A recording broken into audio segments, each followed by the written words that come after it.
On va se mettre déjà dans le problème, je vais sortir de ma zone de confort et je vais trouver la solution par la suite. Le plus important, c'est apporter des solutions et pendant que tout le monde se met en garde, c'est là qu'il faut aller chercher des opportunités. Il m'a dit, est-ce que tu es sûr de ce que tu es en train de faire? Il me faisait comprendre que j'avais très peu de chances de réussir. La marque Gigafit aujourd'hui emploie plus d'1 millier de collaborateurs en France et à l'international. On a généré plusieurs centaines de millions de chiffres d'affaires depuis sa création.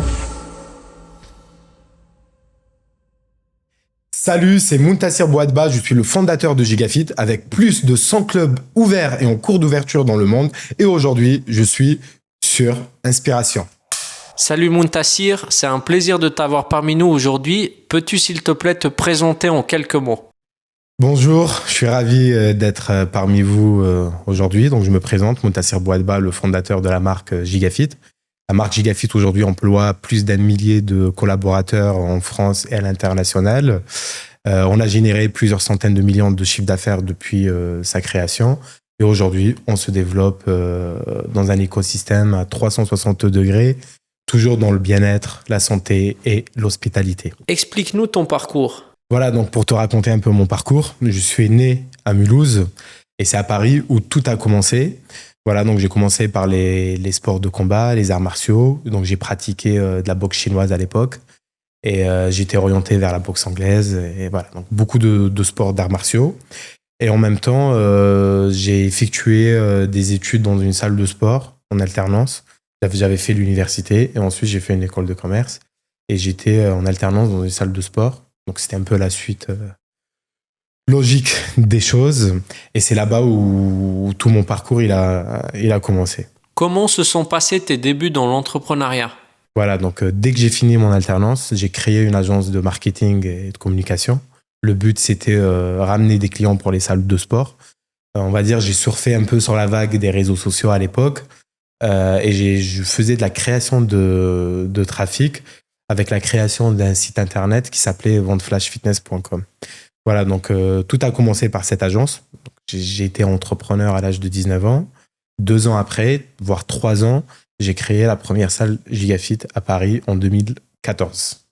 Et la marque, on a commencé à la développer en 2015.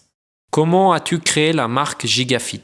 Dès qu'on a créé la marque Gigafit, c'était un succès. Pourquoi? Parce que c'était une marque qui a été travaillée avec un concept architectural, avec de l'expérience qu'on avait en tant qu'agence de marketing. Parce que nous, notre travail avant tout, c'était de ramener des clients pour les salles de sport.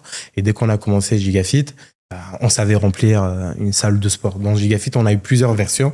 Il y a eu la 1, la 2, la 3 et la 4. Donc la version 2, on l'avait créée en 2017. La version 3, c'était juste avant le Covid. Et dès qu'il y a eu le Covid, on a décidé de monter en gamme et de créer la version 4. Comment as-tu développé ta première salle de sport au Moyen-Orient? Dès qu'il y a eu le Covid, il y a eu un rebranding de la marque avec une montée en gamme. Donc la première création, c'était, on va dire, de notre showroom, c'était à Dubaï. Pourquoi Dubaï? Parce que pendant qu'on était confinés, moi, je voyais que Dubaï, c'était toujours ouvert. Et pour moi, c'était un défi d'avoir un centre vitrine, on va dire, dans le centre du monde. Parce que c'est à Dubaï où on a les plus grandes salles de fitness. Et c'est un milieu très, très concurrentiel. Et comme moi, j'aime bien on va dire, j'ai un esprit un peu combatif. J'aime bien les challenges. Donc, j'ai décidé à m'exporter à Dubaï pour l'ouverture de notre premier showroom version 4 de Gigafit, qui est une version beaucoup plus haut de gamme. L'arrivée n'était pas facile. Donc, on va dire, c'est l'aventure entrepreneuriale parce que dès qu'on arrivait à Dubaï, on a fait face à plusieurs défis.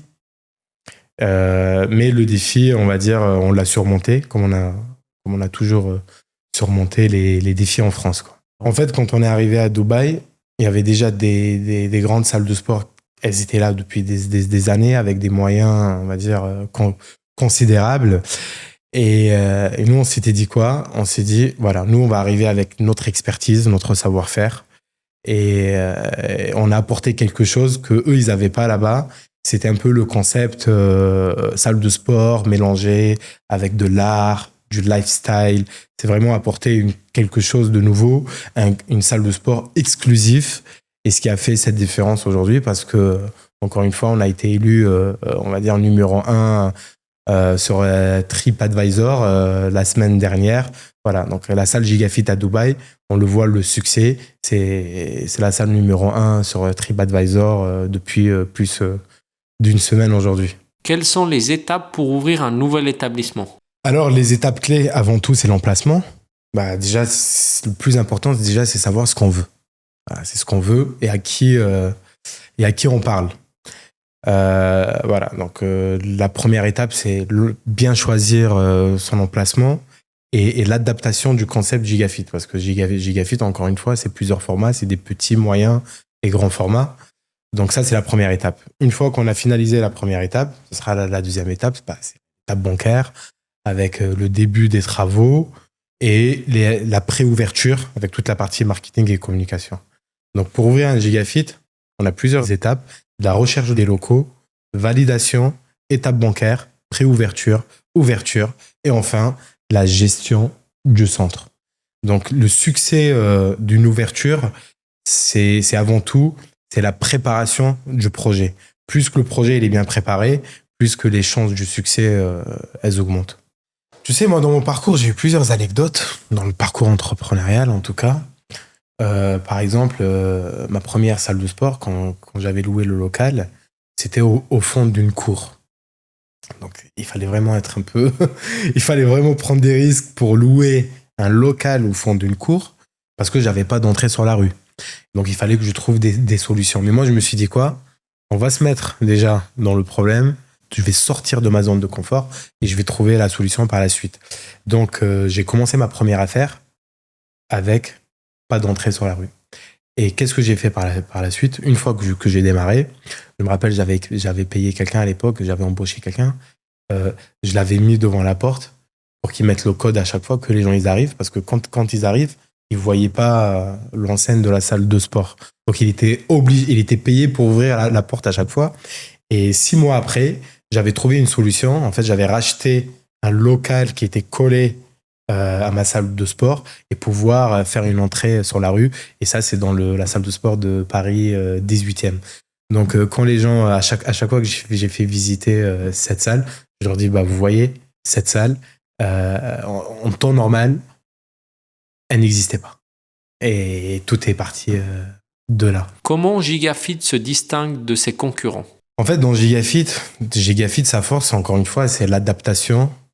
L'innovation, c'est une marque qui innove en permanence et qui s'adapte à son marché. Aujourd'hui, Gigafit, ce n'est pas qu'une salle de sport, c'est un lieu de vie.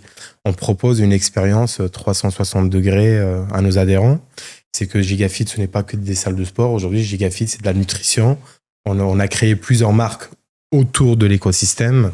Comme par exemple, on a le Gigafit Café pour la nutrition, on a le Gigafit Hôtel dans la partie hospitalité, on a le Gigafit Sportwear pour tout ce qui est textile. Donc le but, c'était vraiment apporter une expérience 360 degrés à nos adhérents et pouvoir exceller dans le milieu du bien-être et le sport. Quels sont les principaux défis à surmonter dans un parcours entrepreneurial? Dans un parcours entrepreneurial, il y a toujours des hauts et des bas. Moi, ce que je dis, le plus important, en fait, c'est maintenir sa trajectoire, parce qu'on va rencontrer des défis. Je sais, aujourd'hui, l'humanité traverse, on va dire, on n'a jamais traversé autant de crises à la fois. Et nous, on a toujours progressé dans ces crises-là, parce qu'on a pu s'adapter à notre marché et à notre clientèle. Le plus important, c'est apporter des solutions. Et pendant que tout le monde se met en garde, c'est là il faut aller chercher des opportunités. On va dire, moi, je suis quelqu'un d'optimiste. Le pessimiste voit la difficulté dans chaque opportunité et l'opportuniste voit l'opportunité dans chaque difficulté. Donc, dans chaque crise, dans chaque moment difficile, il y a des opportunités qu'il faut aller saisir. Quand je suis allé à l'international, avec la création de la salle de sport à Dubaï, j'avais choisi un emplacement au milieu des plus grandes salles de sport au monde. Donc on avait des salles historiques que le monde entier connaît parce qu'on avait tous les influenceurs qu'on voyait sur les réseaux sociaux. Et je me rappelle quand j'ai choisi l'emplacement et le local, il y a quelqu'un qui est venu me voir. Il m'a dit, est-ce que tu es sûr de ce que tu es en train de faire?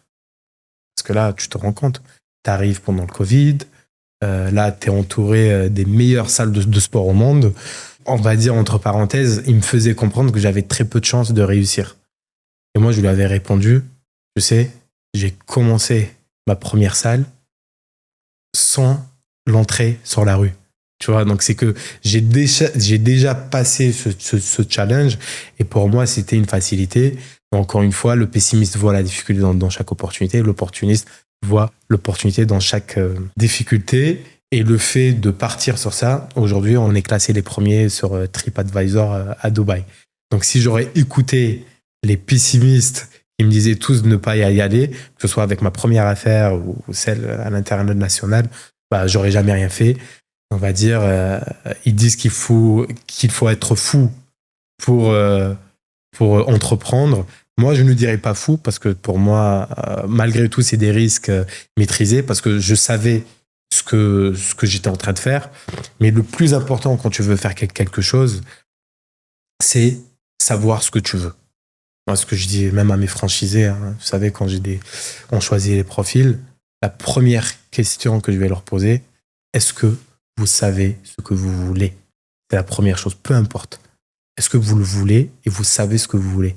Du moment où vous savez ce que vous voulez, après, il faut juste mettre les moyens en place pour atteindre ces objectifs, peu importe le domaine. Qu'on veut devenir un sportif professionnel, qu'on veut devenir astronaute, qu'on veut devenir chirurgien, peu importe le travail que vous voulez faire, il faut commencer toujours par la base. Est-ce que vous savez ce que vous voulez et pourquoi vous le voulez? Si la personne vous répond oui, bah là, on va mettre tous les moyens pour y arriver. Quand on met les moyens, moi, je ne connais pas quelqu'un dans la vie qui travaille et qui a perdu. On peut que gagner, mais voilà, la vie, c'est un marathon. L'entrepreneuriat, c'est un marathon, ce n'est pas un sprint. Il faut être patient, il faut travailler tous les jours. C'est comme dans le sport de haut niveau, c'est les petites choses de tous les jours qui vont faire la différence sur le long terme. Donc, il faut s'accrocher, il faut y aller. Et dans tous les cas, la vie, c'est un parcours. On sait comment on va finir, mais on ne sait jamais ce qu'on va rencontrer sur le chemin. Et tant qu'on est déterminé, tant qu'on est en accord avec les valeurs et les principes, on peut y arriver. Pour ceux qui rêvent de devenir entrepreneurs, quels conseils leur donnerais-tu? Tu sais, dans un parcours entrepreneurial, il faut avoir de la passion. Rome ne s'est pas faite en un jour. Le problème des gens aujourd'hui, c'est l'impatience. Et moi, je le vois hein, dans mon entourage. On est dans un monde où tout va vite, avec le digital, avec les réseaux sociaux, et tout le monde veut gagner du jour au lendemain. Moi, je leur dis, voilà, depuis qu'on a commencé, ça fait une dizaine d'années. Certes, on progresse, mais les défis sont toujours là. Et ce que je conseille, c'est que voilà, il faut vraiment avoir de la patience, et il faut rester concentré, et les grandes choses prennent du temps. Et ce n'est pas une fois qu'on est là-haut qu'il faut dire, c'est bon, je suis arrivé. Il faut jamais dire qu'est-ce que je suis devenu, mais il faut toujours dire qu'est-ce que je vais devenir.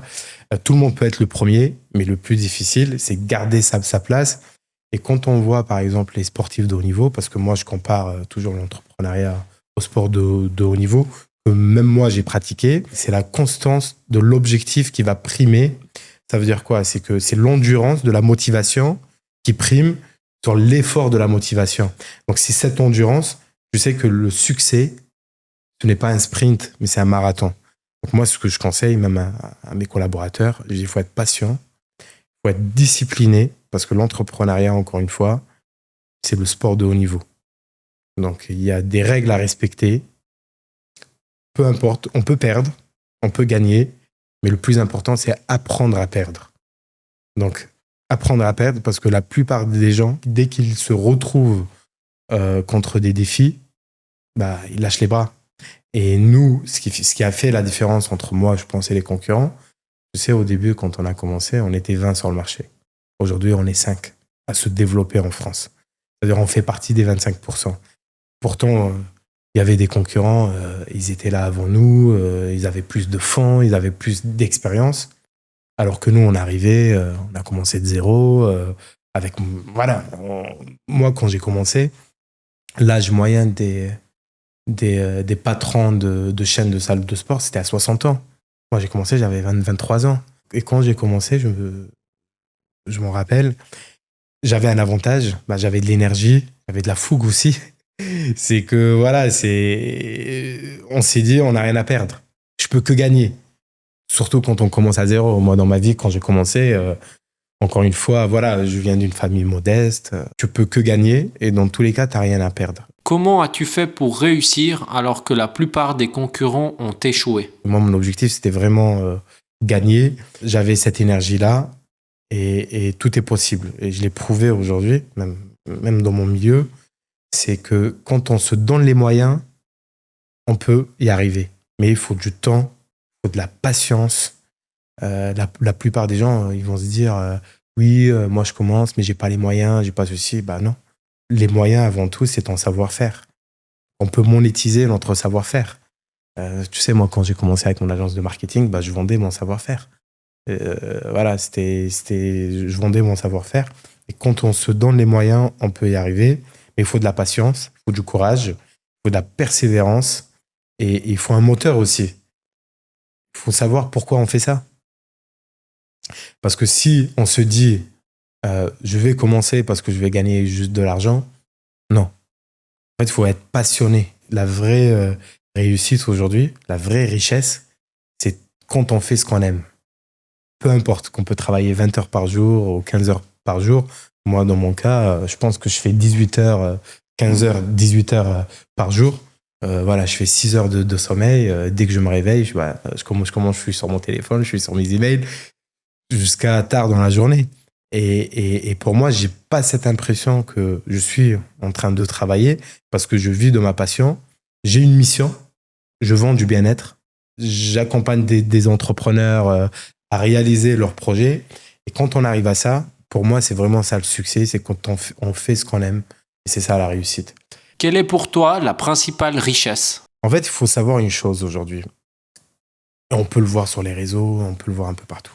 Il y a une chose qui est très importante. Aujourd'hui, la santé et le bien-être, c'est le nouveau luxe. Avant, on va acheter des voitures, on va acheter des sacs. Les gens, ils vont se comparer. Mais moi, ce que je peux dire, c'est que la santé et le bien-être, c'est le luxe aujourd'hui que tout le monde utilise. Être en bonne santé, c'est déjà une réussite. C'est un succès et que les gens, ils ne se rendent pas compte. On ne se rend pas compte jusqu'à où les gens ils perdent cette valeur-là. Et pour moi, je peux dire que tout le monde est riche tant que vous avez votre santé, vous êtes en bonne santé. Et ça, c'est quelque chose, c'est le nouveau luxe aujourd'hui. Le nouveau luxe, c'est vraiment le bien-être et la santé. Et notre travail, c'est un travail très motivant parce qu'on va permettre à ces gens d'avoir une activité physique et en même temps avoir une activité entrepreneuriale. Donc, pour moi, j'ai une mission. Et la mission, c'est faire partager ma passion. Et en même temps, je me dis qu'on vend du sport et du bien-être. C'est un métier qui est très noble. Et le fait d'avoir une mission, c'est toujours plus motivant. Par exemple, tu vois Elon Musk, première fortune au monde, mais il passe ses nuits dans des usines. Moi, ça m'est déjà arrivé plusieurs fois. On me dit, Mountassir, aujourd'hui, ok, t'es dans la trentaine, tu peux arrêter de travailler et voilà. Je dis, moi, ce n'est pas le but. Je sais même à 90 ans, je serai dans mon bureau parce que, encore une fois, j'ai des objectifs. C'est faire partager une passion, conquérir le monde avec Gigafit et je sais que je m'arrêterai jamais. Comment fais-tu pour utiliser le digital dans un business physique? On est dans un monde qui va très vite avec les réseaux sociaux, le digital. Aujourd'hui, on a l'intelligence artificielle et tout ce qui va avec. Sachant que Gigafit, aujourd'hui, on a digitalisé tout le système. Par exemple, quand tu arrives dans une salle de sport, tu as l'application Gigafit, tu as l'intelligence artificielle qui peut t'accompagner. Par exemple, tu as les moyens de paiement, etc. Mais pour moi, le digital ne remplacera jamais les relations humaines. C'est que pourquoi moi, je choisis toujours le business, on va dire, physique avant tout. J'aime bien les relations humaines parce que j'aime bien travailler avec des humains et non des robots. Mais pour moi, le digital va venir en complément avec le business physique. Avant tout, les salles de sport, on est un commerce de proximité. Donc, un commerce de proximité, encore une fois, c'est comme les boulangeries ou le coiffeur. On sait que c'est un business qui ne pourra jamais être remplacé. Ok, on peut faire un peu de sport avec les applications, on peut faire à la maison, mais ça ne remplacera jamais une salle de sport parce que dans une salle de sport, on a besoin de ce contact humain. C'est parler avec un coach. Une salle de sport, c'est un lieu de vie. Nous, dans Gigafit, ce qu'on a fait aujourd'hui, par exemple, quand tu arrives dans une salle Gigafit, on a fait une galerie d'art dans les Gigafit. On va exposer des tableaux par lesquels on va passer un message. On va retrouver des cafés dans les Gigafit, des activités même pour enfants qu'on est en train de mettre en place. Encore une fois, Gigafit, pourquoi on a choisi ce métier de, on va dire, les salles de sport physique? Parce que on va privilégier les relations humaines et jamais un business dans le digital va pouvoir remplacer ça, quoi, tu vois. Comment gères-tu une grande entreprise comme Gigafit? En fait, pour gérer, on va dire, une entreprise de cette ampleur, il faut savoir déléguer. Déléguer aux bonnes personnes, c'est très important. Moi, dans mon activité, je ne prévois jamais à l'avance. Enfin, j'ai un planning sur l'année, mais tous les jours, ils sont très différents. Parce que tous les jours, mon travail aujourd'hui en tant que PDG du groupe, c'est régler des problèmes au quotidien. Donc, dès qu'on commence le matin, on reste connecté, on va dire 24/24, 7/7, même quand on part en vacances. Parce que, on va dire, la prise de décision, moi, je suis payé pour prendre des décisions tous les jours. Donc, et une décision peut changer toute la stratégie de l'entreprise et ça peut avoir un impact. Donc, dans ma position, c'est rester concentré, c'est très important, être discipliné, faire du sport et voilà. Quel conseil donnerais-tu à quelqu'un qui souhaite se lancer et durer dans le business? Tu sais, dans le monde des affaires, il y a une question de timing. Ça veut dire quoi le timing? Il ne faut pas commencer avant la vague, pas après la vague, il faut surfer avec la vague. Il n'est jamais trop tard pour commencer. Parce que tu as des gens, par exemple, d'un certain âge, ils vont dire oui, j'aurais dû commencer jeune, maintenant c'est trop tard. Moi, je leur dis quoi? Je leur dis vieillir est obligatoire et grandir est un choix. Donc, il faut choisir de grandir. Ça, c'est très important. Et le plus important quand on fait, dans le monde des affaires, il faut suivre les tendances, il faut surfer avec la vague et il faut s'adapter au marché. Pourquoi? Parce que ceux qui ne s'adaptent pas, ils ne survivent pas. On peut prendre un exemple, peut-être que tout le monde connaît, quand on était jeune, il y avait Nokia, il y avait les appareils jetables Kodak. C'était des entreprises qui pesaient des milliards d'euros. Ils avaient un monopole plus que Apple et aujourd'hui, ils ont disparu parce qu'ils ne sont pas adaptés au monde digital. Alors aujourd'hui, tu as des petites entreprises, par exemple dans la crypto, peu importe, et aujourd'hui, ils font des milliards de chiffres d'affaires. Donc, il faut s'adapter, il faut être dans le timing et il faut s'adapter, innover en permanence. Et c'est un peu le point fort de Gigafit. Par exemple, dans Gigafit, quand on voit l'évolution, on a fait 4 versions en 10 ans. C'est énorme pour une enseigne physique. C'est un peu comme l'iPhone 14, l'iPhone 15, l'iPhone 16. Gigafit, tous les ans, on sort des nouveautés. On innove. Et aujourd'hui, c'est notre avantage concurrentiel par rapport à nos concurrents. Et on a cette force d'adaptation. Et sachant que nous, dans le groupe Gigafit, on est le seul groupe aujourd'hui de cette taille-là qui est indépendant. On n'a pas de fonds d'investissement, peut-être plus tard. Mais aujourd'hui, on est le seul groupe indépendant. Je suis actionnaire de 100% de la marque. Et peut-être au début, c'était un désavantage concurrentiel par rapport à nos concurrents, parce que eux, dès le début, ils ont utilisé des fonds d'investissement. Mais aujourd'hui, on va dire notre point faible de l'époque est devenu notre point fort, parce qu'on a gardé notre indépendance. Et le fait de garder notre indépendance, la prise de décision et l'agilité, elle est beaucoup plus rapide que nos concurrents. Ça veut dire aujourd'hui, par exemple, quand on a une idée qu'on veut mettre en place, la rapidité de décision, on n'a pas besoin d'attendre un an pour approuver. Il faut que tout le monde soit d'accord. Il faut que le fonds d'investissement soit d'accord. Et c'est ça qui fait notre point fort aujourd'hui. C'est cette liberté d'entreprendre. Et dans un monde où tout va vite, on a besoin d'avoir cette rapidité et d'agilité avec les prises de décision. Quelle est la qualité la plus importante pour réussir dans le business? Déjà, le plus important, c'est il faut savoir gérer le temps. Pourquoi? Parce qu'on peut tout rattraper. Tu sais, même si on fait une affaire, on peut perdre de l'argent, on peut rattraper, on peut regagner de l'argent.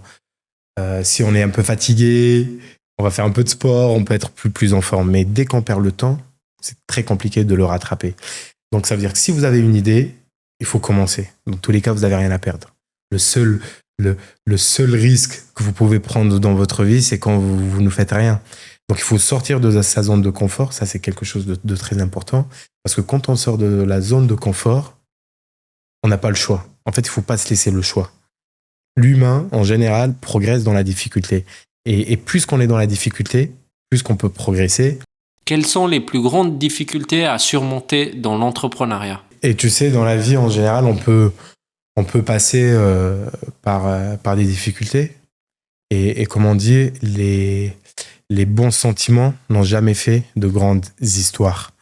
C'est normal que quand on passe par des échecs, plus que vous allez réussir aussi, ça c'est quelque chose c'est des conseils que je donne aux jeunes entrepreneurs, parce que rien ne peut acheter l'expérience. C'est-à-dire même si on est motivé, on a le savoir-faire, il faut de l'expérience. Et plus que vous allez réussir, plus que vous allez rencontrer des difficultés, et c'est tout à fait normal. Vous savez, quand on réussit, vous allez créer de la frustration, vous avez de la jalousie, vous avez des concurrents, vous avez des anciens collaborateurs avec qui vous ne travaillez plus. Ce que je dis, moi, c'est des divorces qui se passent mal. Donc, vous pouvez se faire attaquer en permanence par de la calomnie, de la diffamation. Mais le plus important, c'est rester concentré sur vos objectifs. Ne vous laissez pas se distraire par ce que les gens ils disent. Parce que si on suit ce que les gens ils disent que Elon Musk, c'est un alien qui vient d'une autre planète. Ou on dit que Brigitte Macron est un homme. Bon, en fait, on vit dans un monde où la diffamation et de la calomnie, c'est des choses qu'on va rencontrer. Parce que quand vous gagnez contre les gens sur le point commercial, vous êtes quelqu'un de motivé, vous travaillez, on essaiera toujours de vous mettre des bâtons dans les roues. Et ça, c'est quelque chose par laquelle on est passé. Mais le plus important, c'est qu'il faut rester concentré. Le plus important, c'est gagner de la course. On prend un pilote de Formule 1, il va faire 50 tours, et sur les 50 tours, il va avoir des difficultés. Il peut avoir des accidents, on peut glisser, mais le plus important, c'est gagner la course. C'est-à-dire, peu importe ce que vous allez rencontrer sur votre chemin, dites-vous, c'est tout à fait normal. Et le plus fort, le champion, c'est celui qui arrive à surmonter de plus en plus. Parce que gagner, tout le monde peut gagner. Mais maintenir sa trajectoire, c'est le plus compliqué. Donc, et tout ça, ça va rentrer dans le mindset. Moi, je pense que, tu sais, mon parcours de combattant, on va dire mon parcours de sportif, ça m'a beaucoup aidé dans le business. Ça m'a aidé parce que ça m'a donné cette combativité, cette persévérance. Et le monde entrepreneurial, c'est un peu comme le sport de haut niveau. Il faut être discipliné, il faut rester focus sur ses objectifs, il faut visualiser, il faut avoir la vision, parce que toute la différence qui va se faire entre un bon entrepreneur et un excellent, c'est cette vision. Ça veut dire qu'il faut toujours partir gagnant. Le plus grand défi, c'est nous avec nous-mêmes. C'est-à-dire le premier combat qu'il faut faire, c'est avec nous-mêmes. C'est quand on arrive à battre nous-mêmes qu'on arrive à avancer. Et il faut être surtout en accord avec ses propres valeurs et ses propres principes. Ça, c'est très important, c'est ce que je dis. Ne vous laissez pas guider par vos intérêts, parce que si vous allez être guidé par vos intérêts, vous pouvez perdre vos valeurs et vos principes. Et si on perd les valeurs et le principe, on perd la trajectoire. Avant tout, ce qui va primer en premier dans le monde des affaires, c'est la confiance. C'est ce que je dis. Pourquoi vous faites confiance à une banque et vous mettez votre argent dans une banque? Parce que vous avez cette confiance de la banque. Et dans le monde des affaires, même dans le monde de la franchise, c'est cette confiance que les gens ils viennent dans une salle de sport ou dans un business de proximité pour cette confiance. Comment as-tu fait pour t'entourer des bonnes personnes? La capacité de bien s'entourer, c'est un art. Parce qu'une réussite, c'est avant tout, c'est toute l'équipe, c'est tous les partenaires, tous les fournisseurs, c'est tout l'écosystème. Donc choisir bien ses collaborateurs, choisir ses franchisés, ça c'est quelque chose de primordial. C'est très, très, très, très important. Et je pense que nous, ça c'est l'un de nos points forts. Donc c'est de bien savoir s'entourer. Parce que une réussite, si elle n'est pas partagée, ce n'est pas une réussite. Une réussite, elle doit être partagée parce que du moment où on partage notre réussite et on arrive à créer des personnes qui font mieux que nous, c'est ça un bon manager, c'est pour, en fait, faire en sorte que la personne qui va arriver après nous, c'est qu'elle fasse mieux que nous. Parce que le plus important, c'est que l'entreprise, elle avance. Et moi, ce que je dis à mes équipes, je dis si demain, je dois me sacrifier pour que l'entreprise avance, bah, je le ferai. Parce que notre objectif, c'est que le bateau arrive à destination. Certes, je suis le capitaine aujourd'hui, mais mon objectif, il faut que le bateau arrive à destination. Comment on dit, your ego, it's not your amigo. C'est qu'il faut que notre ego doit être à disposition de notre entreprise et non l'entreprise à notre ego. Donc, c'est très important de le travail d'équipe parce qu'encore une fois, c'est le succès à tout le monde. Comment fais-tu pour avoir de nouvelles idées au quotidien? Voilà, tu sais, dans le monde entrepreneurial, il est très important de voyager aussi, de découvrir de ce qu'il se fait ailleurs. Moi, dans mon parcours, j'ai beaucoup voyagé, je voyage beaucoup. Et le fait de voyager, on a une ouverture d'esprit, avoir une vision à 360 degrés. Je sais qu'à travers mes voyages, j'ai eu beaucoup d'idées. Donc, ce que je conseille aux entrepreneurs de voyager.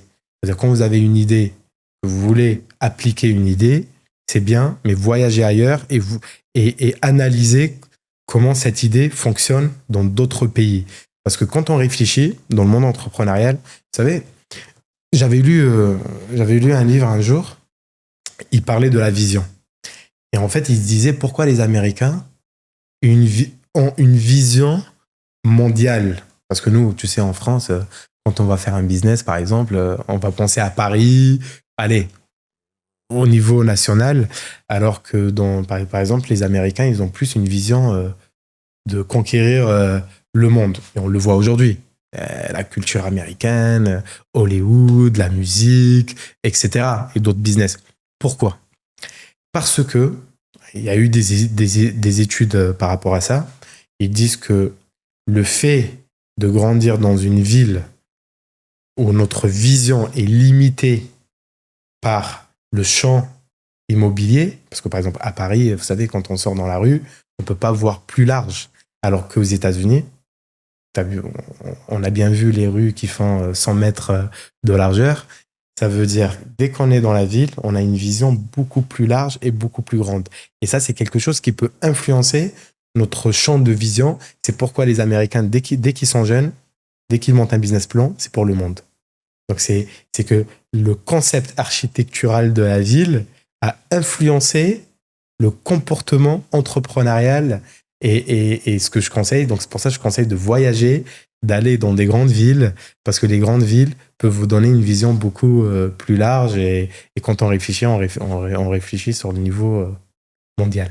Donc, moi, quand j'ai commencé à être exposé sur les réseaux sociaux, où je montrais beaucoup de lifestyle, pour faire connaître la marque Gigafit à travers ça et tout, au début, ils disaient, ça va jamais marcher.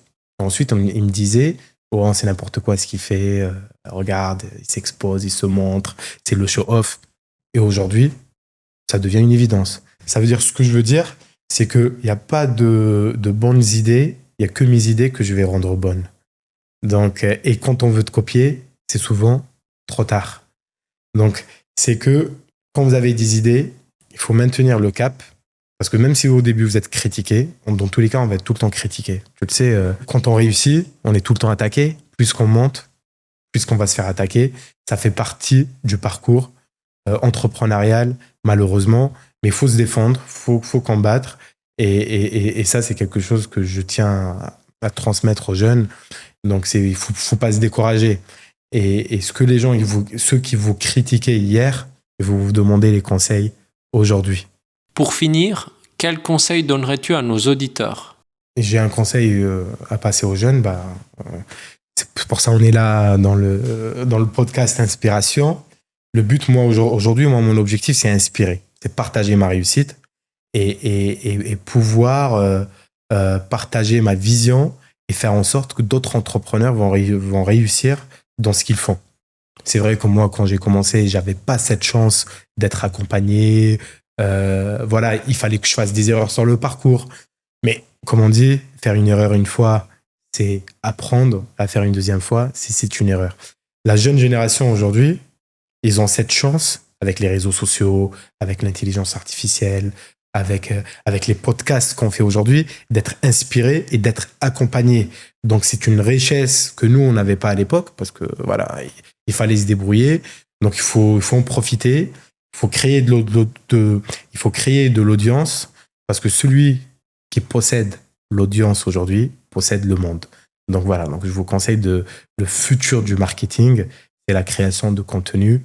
Donc voilà, il faut y aller. En tout cas, voilà, c'est pour ça qu'on est là dans le podcast Inspiration, c'est un podcast que j'ai suivi avant et franchement bravo aussi dans ce que vous faites parce que le but c'est inspirer et partager cette expérience et cette passion d'entreprendre et motiver parce que ok, certes on est là, on entreprend, on essaye de créer des concepts avant tout parce qu'on veut offrir un service à nos adhérents, mais avant tout, on veut inspirer les générations qui veulent entreprendre.